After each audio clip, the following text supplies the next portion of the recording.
श्री स्वामी समर्थ ह्या महिन्यातले 13, 20 आणि 27 हे मंगळवार खूप मोठे ठरणार आहेत. आपली इच्छापूर्ती करून देण्यासाठी आपल्याला हनुमानाची सेवा करायची आहे.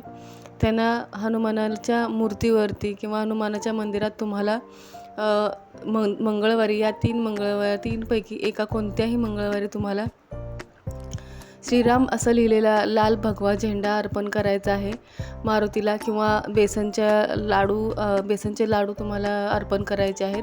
त्यांना नैवेद्य म्हणून द्यायचं आहे. नारळ द्यायचा आहे. या वस्तूंपैकी एक वस्तू जरी तुम्ही मंगळवारी दिलीत तरी हनुमान तुमच्यावर खूप प्रसन्न होऊन तुमच्या सगळ्या संकटातून मुक्ती करतील. आणि ह्याच्यासोबतच तुम्हाला शेंदूरसुद्धा मारुतीवरती चढवायचा आहे.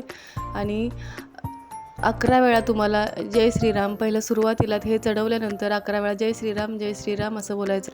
त्यानंतर ओम हनुमते नमः हा मंत्र बोला आणि बघा तुमच्या सगळ्या इच्छा पूर्ण होतील. श्री स्वामी समर्थ.